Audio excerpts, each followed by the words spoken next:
really honored to have Universal Orlando Resorts art design team here. Tonight they're going to speak to us and share with us some of their secrets about creating historically themed Halloween attractions. And as many of you already know, I can tell from the conversations we've had, we are very fortunate in our own backyard to have one of the largest Halloween events in our country right here, Halloween Horror Nights.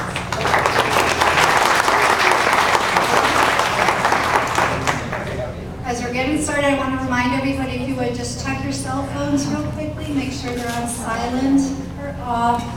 We may have enough Starlink material, we don't need cell phones going off too. We could not do evenings like this without the support of event sponsors, and so I want to thank our sponsors tonight for their generous support. J.P. Morgan Chase. John Michael's Catering.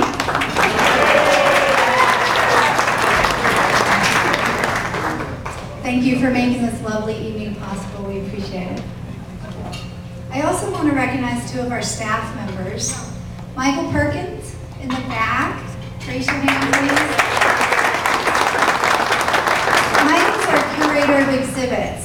And so several of you have seen some of the magic that he creates, the exhibitions. He leads a very talented team here. He partners with organizations like Universal and other types of organizations where they get together, collaborate on concepts and design for our exhibitions, and help educate and engage visitors from our community as well as all around the world.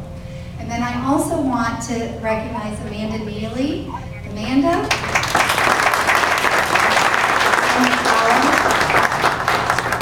She's our public programming coordinator, and she's also currently acting curator of education. And what Amanda does is she plays off the themes that Michael and his talented team put together and designs concepts for programs like we're all enjoying tonight. So I want to thank both of you for all you do for the History Center and doing it so well.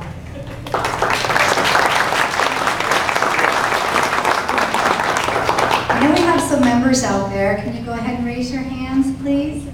Any volunteers here? I think we've got some volunteers here as well. Day in and day out, everything that we do, we would not be able to do without the support of our volunteers and our members. So thank you very much for that. We appreciate that. And then speaking of volunteers, I'd like to introduce to you one of our Historical Society board members, Frank Covert Jr. Frank is, come on, Frank. Yeah. Frank is with J.P. Morgan Chase. He's a middle market commercial banking manager. He's vice president, sorry. That's my board member, sorry about that. Everything I'm gonna botch, I'm gonna botch that. He's the vice president, middle market commercial banking. So please welcome Frank. He's gonna introduce our special guest tonight. It was certainly a pleasure to be here this evening with you. One of the largest Halloween events in the country, Universal Orlando Resort Halloween Horror Nights, brings in hundreds of thousands of guests each year for more than 27 nights of haunted mazes, scare zones, and thrilling shows. Named the best Halloween event by Amusement, Halloween Horror Nights has expanded to include events in Hollywood, California, Singapore, and Japan. Tonight we are pleased to welcome 4 of Universal Orlando's art and design team members, beginning with TJ Manarino, who is the Senior Director of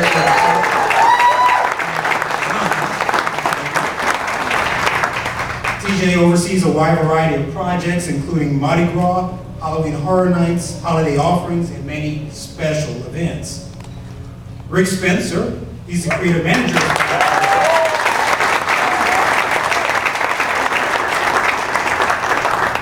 Rick collaborates as a writer and director on special projects and annual events. David Hughes, senior designer of art and design.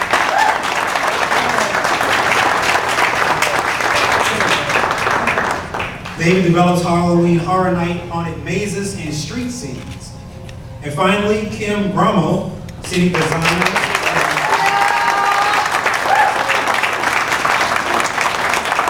brings vision of his own imagination and those of fellow artists to reality through graphic design, paintings, and incredibly detailed plans. So please welcome members of the Universal Orlando Art and Design team.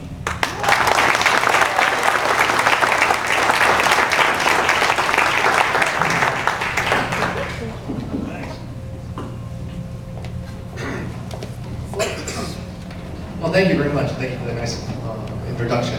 We want to welcome you guys tonight to what we're calling an evening with some Halloween Horror Night storytelling. In prior years or prior experiences that you might have been to some of our other talks, we talk a lot about the event itself, a lot of how it takes the many months to create it, envision it, and produce it.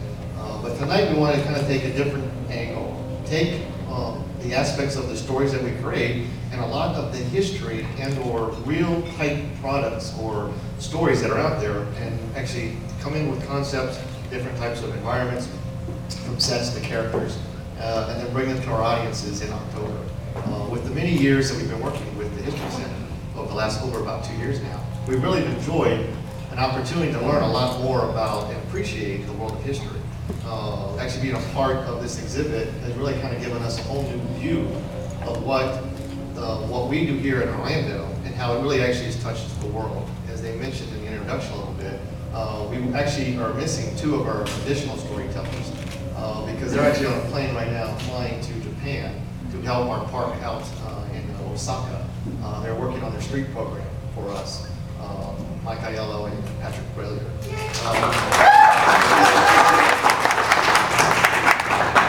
At the same time, we also collaborate and support our Singapore Park and our Hollywood Park. So I know one of the missions of the History Center definitely talks about how history is created here in Central Florida and it touches the world. And this is a small example of that.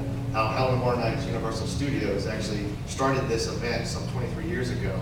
And now it's actually international, 4 different locations across the world, seeing many other people who love the world of horror. And actually scaring people in 4 different locations. So that's kind of fantastic. Also, I wanted to also say thank you to the wonderful staff of the History Center who's actually partnered with us over the last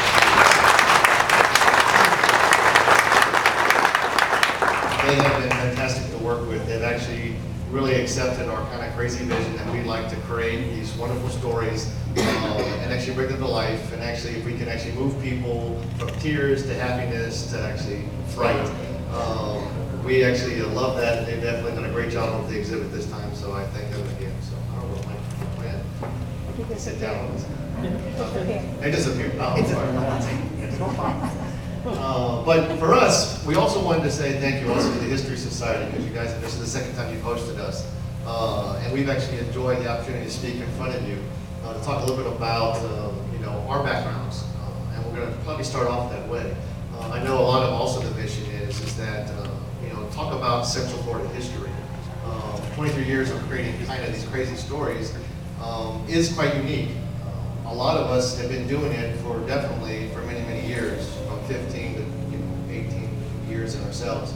All of us are Orlando-based artists, came to Central Florida for various reasons, and actually have been quite successful in the art community because the art community is so strong in this area. And we definitely tell everybody that Central Florida is a great place to come work and experience kind of the world of art and design because it is quite unique of all the different things that happen in Central Florida that you probably don't see anyplace else. So, but tonight we wanted to kind of talk a little bit about the story. We're going to do something a little bit different. In the past, we'll usually kind of do a presentation and we'll talk a lot and then we'll stop and we'll let you guys ask us questions. Well, tonight, this is kind of our version of those ghost stories that used to be told to you either by a friend or you used to be this ghost storyteller. There's probably a few guys I can probably point out. To tell stories around those old campfires, those eerie kind of secluded places, either wanting to kind of scare your friends or your little sister, depending. But tonight we're going to do that. We're going to take you through some stories, kind of talk about the inspiration of where they came from history, talk a little bit about how they were created, talk a little bit about some of the ways that they actually happened the way we wanted to, or maybe how they changed. But it's very informal. We want you guys to be part of these stories. So if you stop and want to raise a hand and then ask us a question, we will answer it. So don't wait or think that you have to If you want to wait till the end, definitely, this is going to be kind of a rolling forum. We're going to talk about some major components of story, but we also want you guys to join in and be a part of it. With that, every good story starts with a storyteller, and I have assembled a few of them here tonight. Each of them come with different backgrounds. Each of them come with different unbelievable talents. And they bring their talents and experience to tell the story the way that has been so successful for us at Universal. I'm going to ask each one of them to tell a little bit about themselves, a little bit about what they do for us at Universal, and also a little bit about how many years they've been here in Central Florida doing this. So I'm going to start with Rick, and we'll work our way down. My name is Rick Spencer,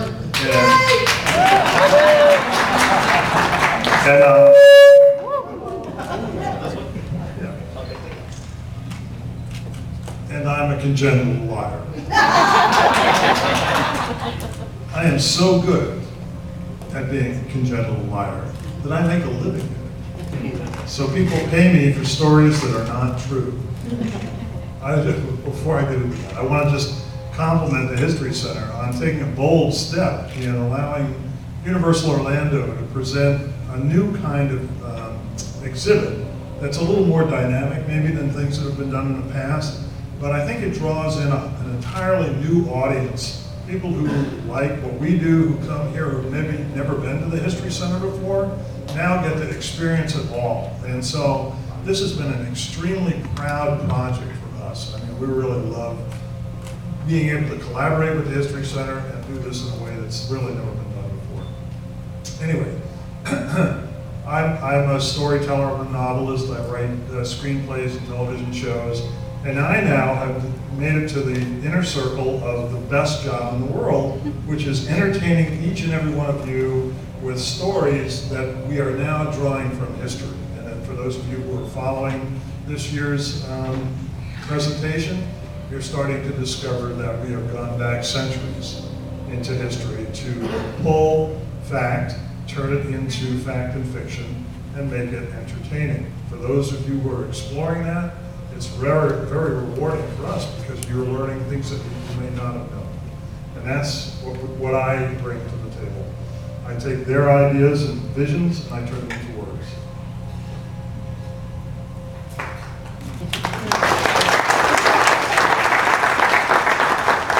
Hi, I'm Kim Grohl, and this is my 16th year with Halloween. I started as an illustrator and a painter up in the Philadelphia area, and worked there for a long time. Moved down here with my family 17 years ago, freelanced, then started working with Universal. In that time, Halloween is just, I've always been a Halloween fan. I mean, my house gets done as Halloween. I built my first Halloween house in my aunt's basement up in Pennsylvania with my brother and two cousins, and we charged a quarter to get for kids, local kids, to come in and see our spook house. So I've been doing it a long time. In the 16 years I've been doing it at Universal, I've done houses, then I transitioned over to streets and Bill and Ted for a long time. And about 4 years ago, I started doing houses again with David Hughes, and it's just been a lot of fun. And I'm a history buff. I love history. I love a lot of the concept of history. My wife always says, you know, just go on Jeopardy, win $1 million. But that's where I come from, and that's what I do. And it is, what Rick said, best job in the world.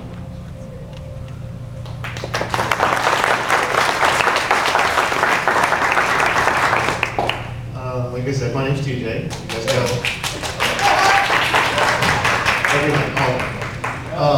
I've been with Universal for over 18 years now. Actually been doing Halloween Horror Nights and a few other things.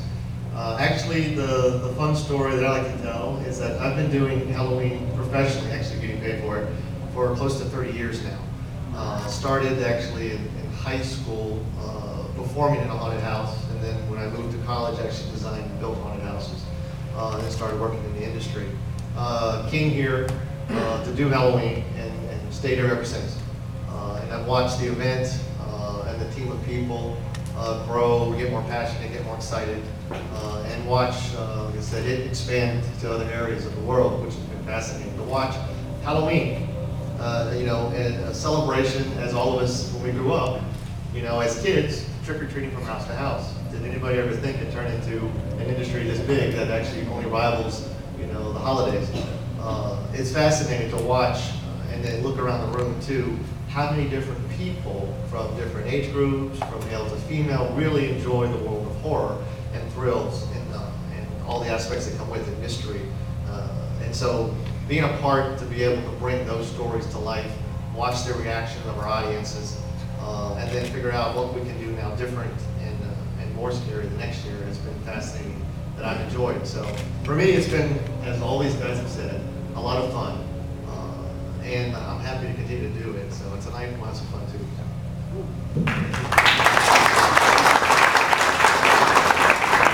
You're going to hurt my feelings if you don't clap. My name's David Hughes. I've been in the Orlando area since 1987, so that's 26 years, I guess, for math people out there. I'm a history moron, so I always defer to Kim when something that's history.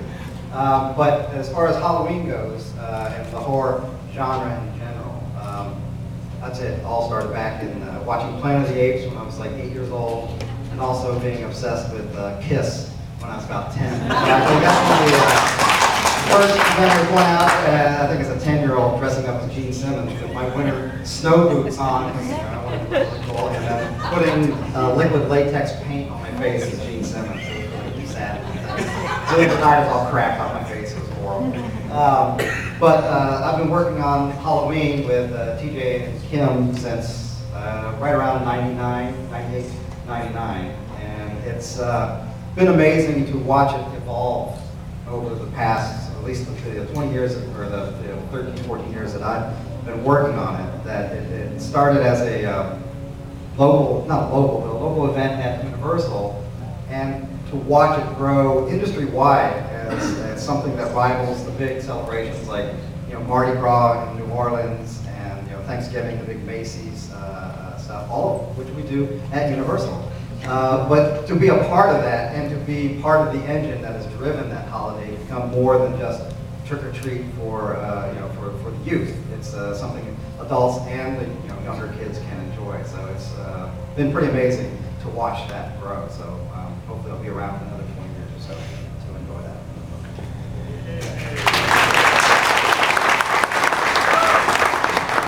Thank you, man, for the fun stuff. But as we start, stories, like I said, come from all sorts of places. Different areas of our own, like I said, backgrounds. All of you are actually storytellers. Like I said, and you tell your stories every day. You show up, you tell your coworkers, sometimes you tell your family at family gatherings. We start pretty much the same way.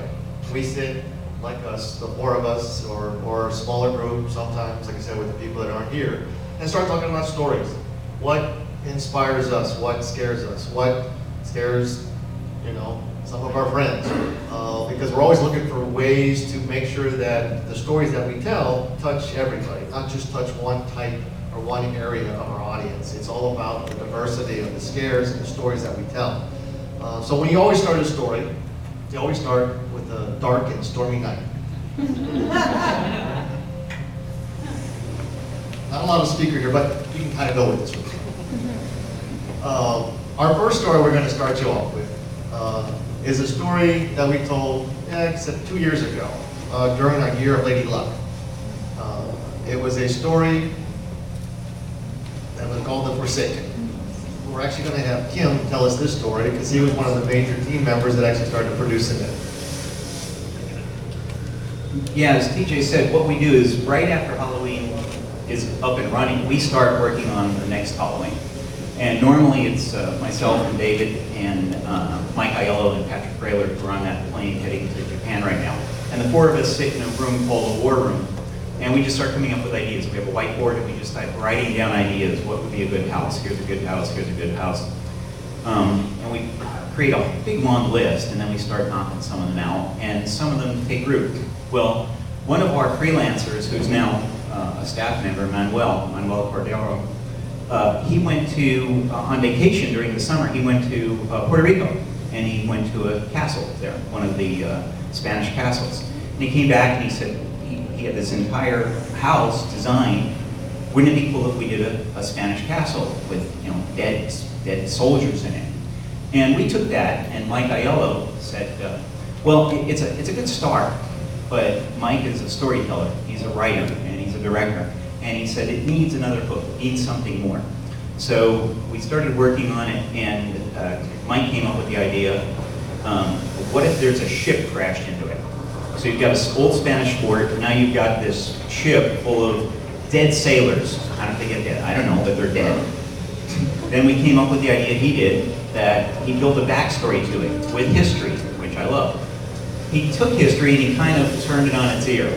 Instead of 3 ships that Columbus left Europe with, there was a 4th ship. The 4th Why ship. haven't we heard about that 4th ship?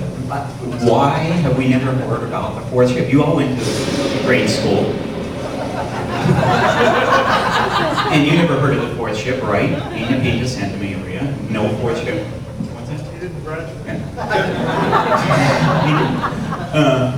So the 4th ship, there was a mutiny. The captain was jealous of Columbus. There was a mutiny. Columbus's crews overpowered this 4th ship, sank it, killed all the sailors in it, cursed it, struck their name, the name of the ship, the name of the captain, who was Cabot? Antonio Cabot. Anyway, struck all that from the history books. That's why you never heard of it. So now this ship is at the bottom of the Atlantic Ocean. Columbus sails on, discovers the New World. They start building forts and settlements, and 100 years goes by. So this ship is at the bottom of the Atlantic Ocean with all these dead sailors on it, and they're cursed. They're still alive, but they're dead. They're zombie sailors. And a hurricane comes up, and it picks up this ship from the bottom of the ocean, and it drags it across the ocean, and it crashes it into a Spanish fort in the Caribbean 100 years later. So you're walking into a fort that a battle is going on between the undead Spanish sailors and Spanish soldiers who are alive, and you're walking through the middle of it during a hurricane. And I loved it because one of the things David Hughes did the ground plan for that. Manuel actually did the drawings for it. It's very visual, and for those of you who've gone to Halloween Horror Nights, I love that we do it big. It's like go big or go home. So we give you big facades and big things and great scenery. They shot movies in our sets after we're done because the sets are beautiful. I've got the video up on here. You'll see A short bit of it.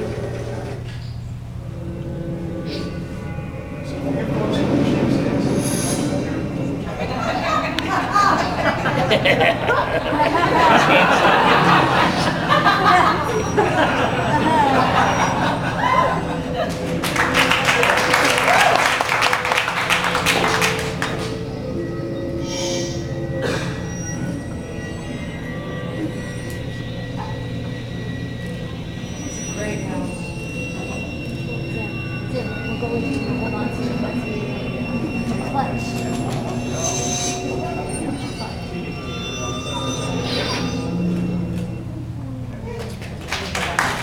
One of the things we did with that house, a lot of times when you come to our event and you come up to the front of a house, there's a big facade. You know, it's Dracula's castle, big giant, 40 feet tall and 60 feet wide, or it's some other facade that it sets the mood. Well, in this house, you just walk right into a little, the cell blocks. You walked into the cell blocks.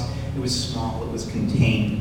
And halfway through the facade, through the maze, you walked out into this courtyard, and all of a sudden you were in this giant courtyard with gallows that they were ready to hang people. Some people had already been hung, and then the ship had crashed into it, so there was rigging and there were sails, and our effects team had water splashing on you and wind, and it felt like you were in a hurricane in the middle of the courtyard, I thought.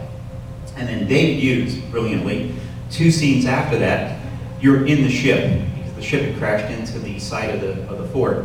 And what we did, and it took a lot because of our safety, we tipped the room on its side, so you had to walk kind of canted. And it felt like you were on a ship, and he was able to figure it out, and we were able to do it, and I think it was a really good house. Amazing. Amazing. So a little bit of history, we can tweak history on that. You won't find the fourth house, the fourth ship anywhere.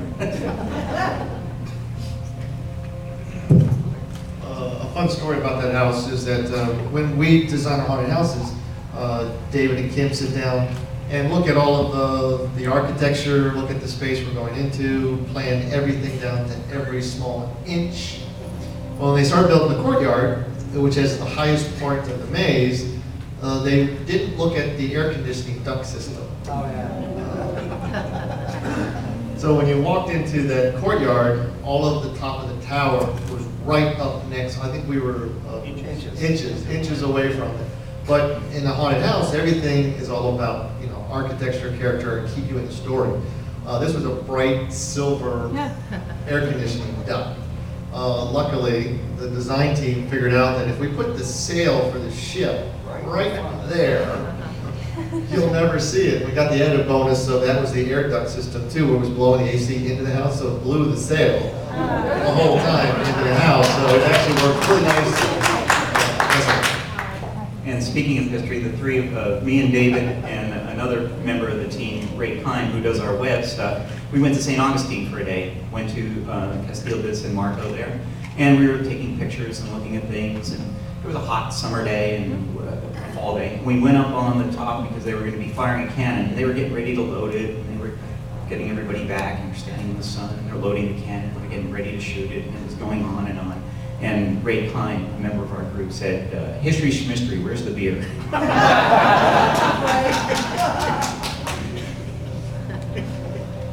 But yeah, doing Halloween takes us from different places and different locations. On that same year, we actually decided to take you back to areas of the war with a house that we called Nightingale. Nightingale, Blood Parade.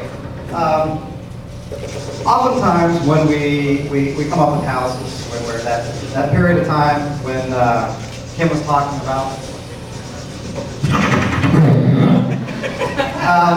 where we're just putting lots of things on the board, coming up with ideas, the good, the bad, and the ugly. And that's really fun. One of the things we kept coming back to, a lot of times we'll come up with environments, just interesting environments that have nothing to do with anything else, they're just interesting. And one of the ones we kept coming back to was just the trenches in World War I. They fit our maze because they're long tunnels, turn left and right, and switch back on themselves.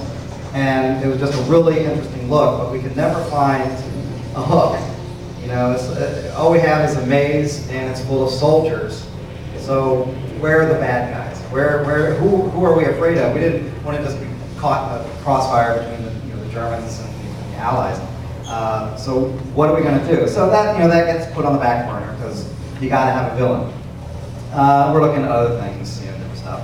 And one night during this process, I was watching, I believe it was World War I in color, or no, it was World War II in HD on the History Channel. And I'm watching that, and it's interesting. I think it was the second episode. It was about the airmen, and it was about when the planes crashed, dealing with the burns. This is something that the hospitals had to deal with in the past. So this footage is showing this ambulance come up, and this horrific burn victim comes out, and all these nurses are gathered around helping him.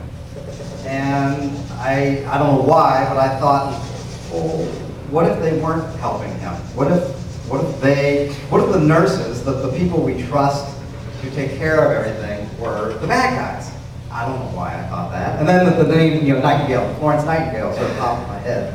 And I just came up with the idea that what if they were in disguise? What if they were these cloaked demons or creatures, and they were like parasites? They would show up anywhere there was a major disaster, whether it was an earthquake or a war or some sort of famine, and they could move in and out amongst all these victims that are dying and feed upon them and be completely hidden because they are scavengers, not hunters.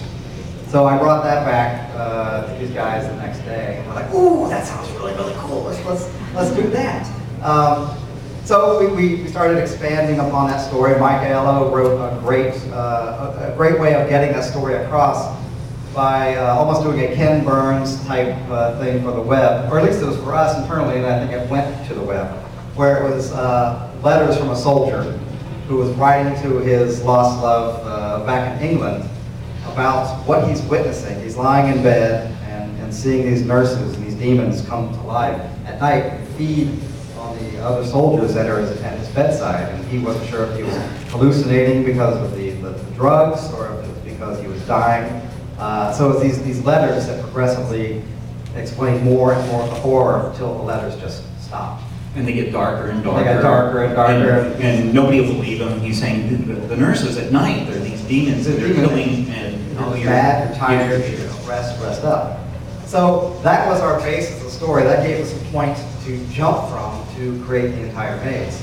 And as Kim mentioned earlier, one of the things we try to do is, in a shorthand, when we do these massive, big facades, because a lot of people that come to the event are there for the first time, they're not exploring, they may not be exploring the web, so they don't have a lot of backstory.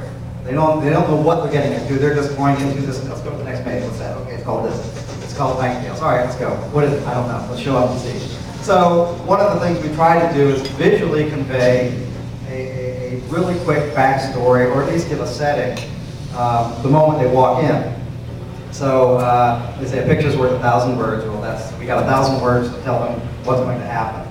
And so we know we're going into these tunnels, and it's like, well, what kind of facade? You can't put a building there. There's no buildings out there. So Kim came up with this great idea of, if we're walking into the tunnels, having a tank that's suspended over the tunnel. So you walk in, and there's this, what was it? A Mark 5 tank. English tank. It's the one in Indiana Jones.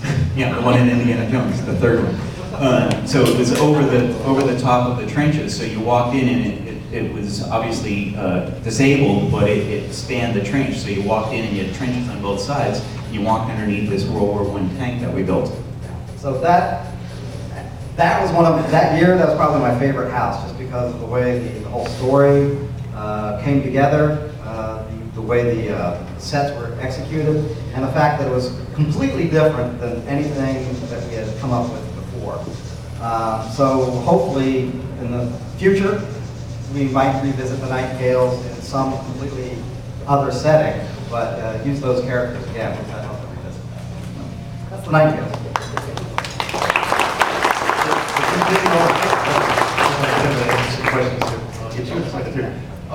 To continue on with Nightingales, though, the thing that was fascinating about it too, that we really didn't go too much into our audience, but it was placed in actually a factual location.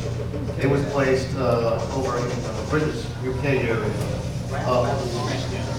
The Battle of the Somme. Which was seen as the bloodiest battle to date. It had the most casualties. 50,000 casualties the first day. And with that, we also, from that, within the maze, again, tried to, as best as possible, really put the authenticity with all of the set dressings, with the tank itself, and a lot of the architecture. We put the maps of that area, of that battle, a lot of the other elements within the trenches that you made. But at the very end, there was the finale. And every time we do a haunted house, we're always about, you have to have a big element at the end of your haunted houses. Hopefully it's 2 points. One, to give your best care, so when people leave, that's what they remember. And secondly, it also is really what, it's the end or the close of your play, your story.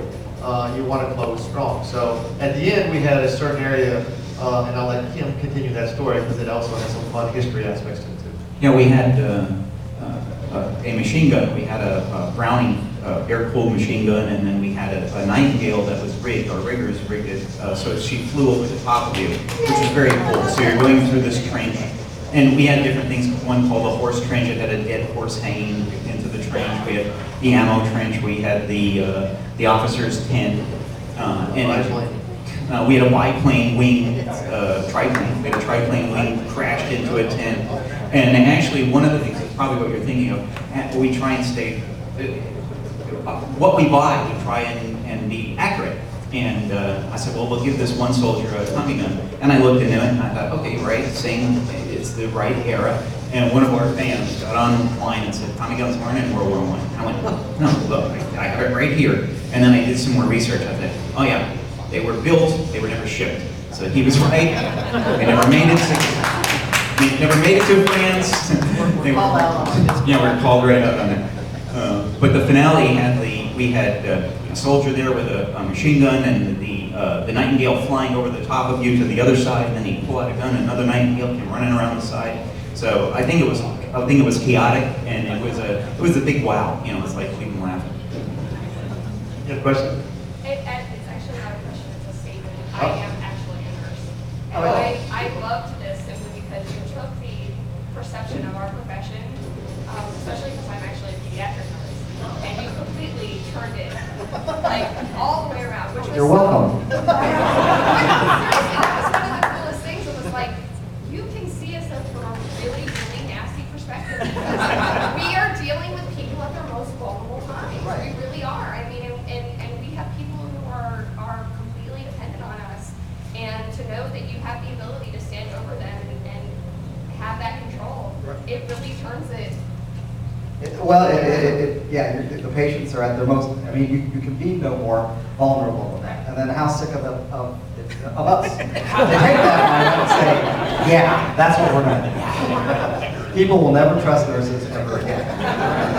No, don't do that. I'm not saying don't trust us. Yeah, But it was great seeing us portrayed in a completely different And that kind of shows you what we're about, because when we did Jack the Clown years ago, there were all these people who were, there were clowns that were picketing in front of Universal, and there was a thing on the news that said, this woman said, oh, I have this whole collection of clowns, and now my granddaughter, who's 6, is afraid of them. And we're like, yeah!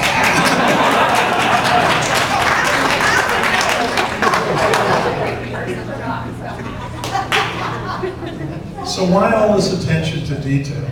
And why all this diverse stuff? Well, because what we've discovered is that our audience has very different sensitivities. They're afraid of being vulnerable in a medical situation. They're scared of clowns. They disdain ghosts. They can't imagine The Walking Dead, because we have to deal with hundreds of thousands of fans this year. We need to be able to give them all the appropriate scare. They're not all afraid of the same things. That's why it's so diverse. And that's why we throw it away every year, breaks my heart, put it in dumpsters and start over so that we can do it again next year and you will come back. It's show business. Show business. Mommy. You guys are very quiet, so either we're great storytellers or we gotta get you warmed up here a little bit. Okay, that's a question back. Can you guys hear me from up there? Yeah. My question is, you guys take such pride in creating all these stories and bringing to life these houses. Do each of you have a particular house from any year that you take the most pride? Okay, if you guys didn't hear the question. The question was, do we have any particular house with our years of doing Halloween Horror Nights that we have great pride in and great love for? So I'll start with David. See if you guys have a question. Sure. I mentioned Nightingales, which is one I really liked. From a story standpoint, I think it all clicked on that one. The other one, I think, was actually the same year. Again, I like the story. The stories we come up with so that we have something to go from. We start with the story and the setting, and it's really it acts as a roadmap, or I think of it as being, you could either be in a lake on a raft with no current and you have no idea where you're going to go, or you could be on a raft in a river where you're and it'll take you someplace, and you still have to steer. We're going to bang around, but I always look at that story as our river and our current. We still have to steer through it, but it gives us a direction to go from.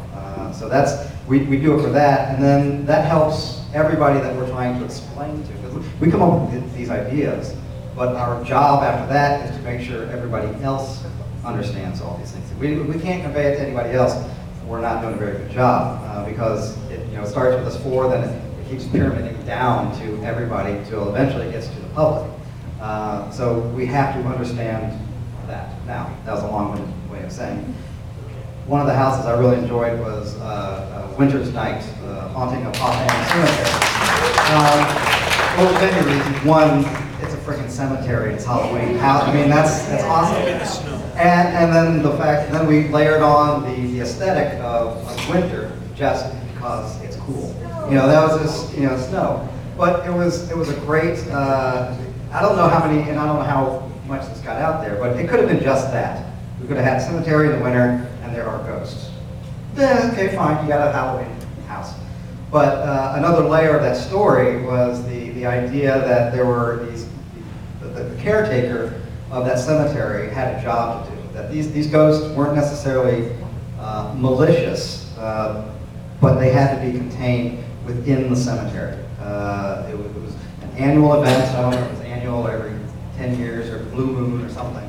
But it was this caretaker and his family for generations had this oil, this sort of magic oil that glowed a blue light. And he would take these lanterns and place them around the perimeter of the cemetery. And it was this light that kept the entities as they rose from the graves contained within the cemetery.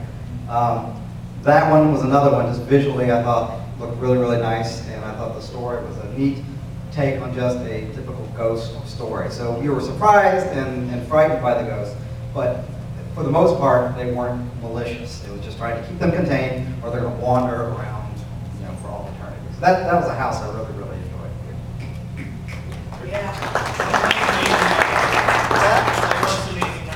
Oh, it was great. It actually, I think, rated that year the #1 house. The audience would love it the best. Interesting question. I'll answer it a bunch of different ways. When I look at what we create, I look at it at a lot of different perspectives, from houses that are beautifully scenic design, ones that actually just scare people, what we love.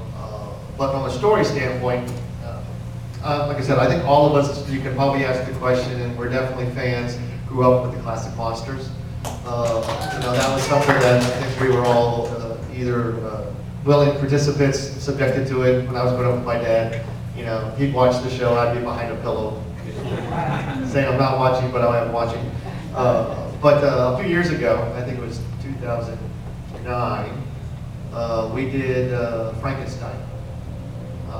Interesting piece to this is we did our version of Frankenstein. That year we were very focused on what was called Rip of the Silver Screen.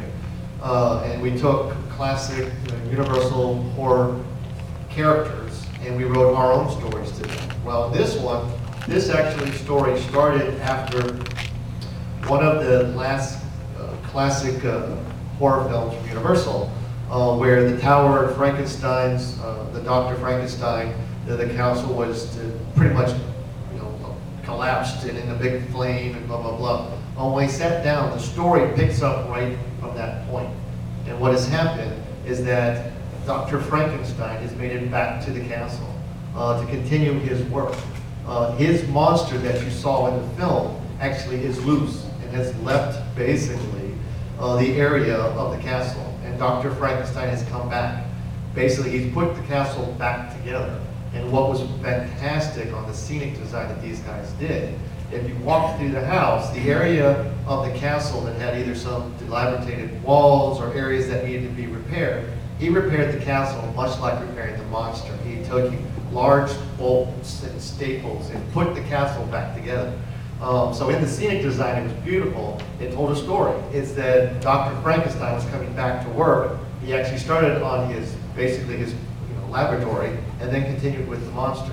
As you went through the house that year, you came in contact with his various new creations, and he named each one of them basically to the Greek alphabet, from alpha to beta and so on. And so as you made your way through the house, you saw progressively better monsters that the doctor had created, to the finale where the original Frankenstein's monster had showed back up to battle with Dr. Frankenstein's new creations, and Dr. Frankenstein at that point perishes at the hands of his own creations.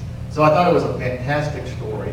It was interesting because not only did we create it in character for our audience, but we also created it in scenic as you made your way through, to David's point, to be able to kind of take this story and expand it in multiple different areas. And for anybody who makes it through the haunted houses, they can pick up on these different types of story points and walk away with a whole new appreciation.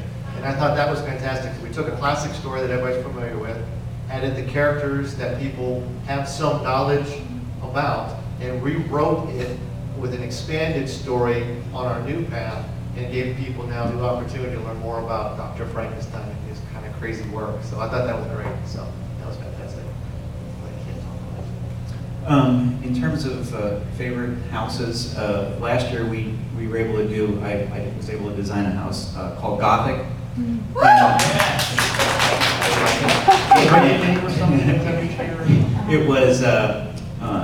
It was a Gothic cathedral, and again, the backstory, I love the backstory that Mike had come up with, was it's a Gothic cathedral somewhere in Europe, and if you've ever been to Europe and seen the big, beautiful cathedrals, they're constantly in renovation, they're constantly repairing them.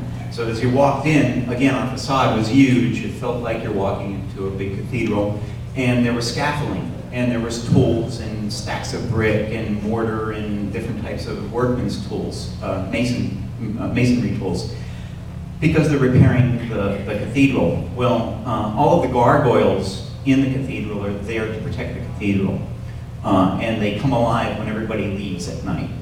And you're going into the cathedral. The workmen have gone for the day, so there's scaffolding towers and there's tarp and tools.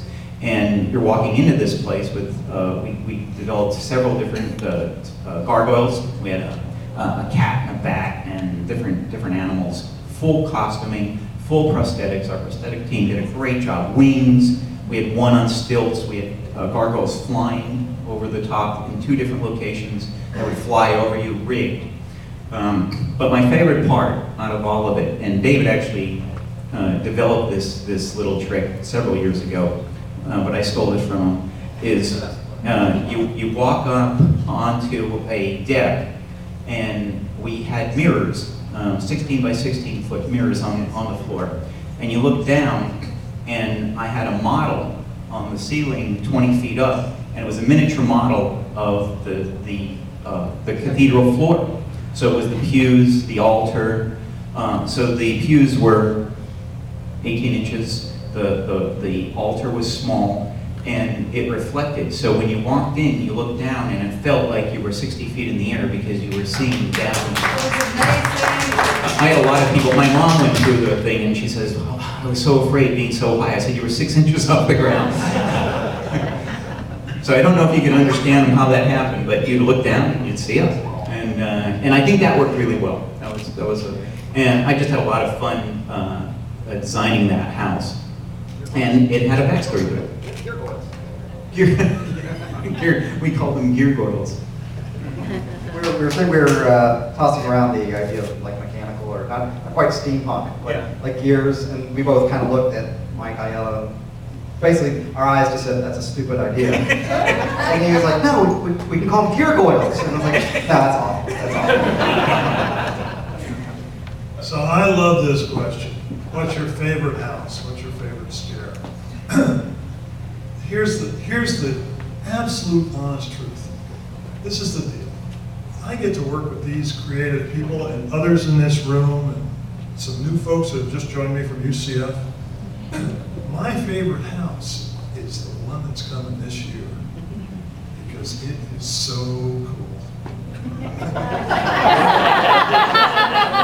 And how many times have you said that? I say it every time. That question was that.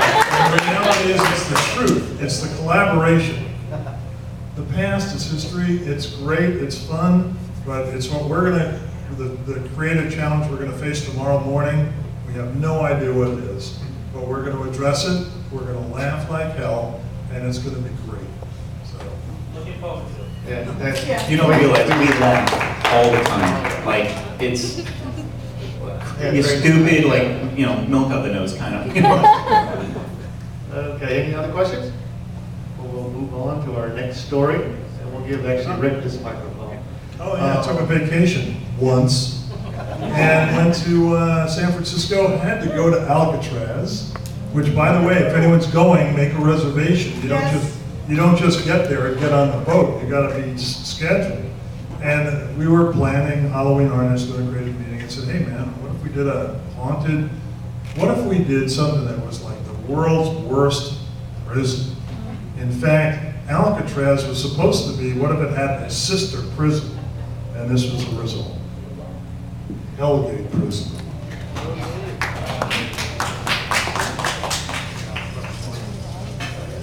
What year?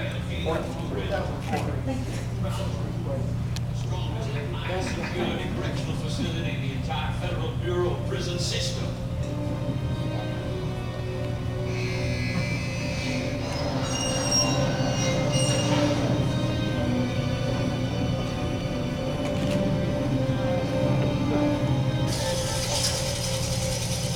I'm Warden Robert L. Strickler, and once you step inside Hellgate Prison, you belong to me.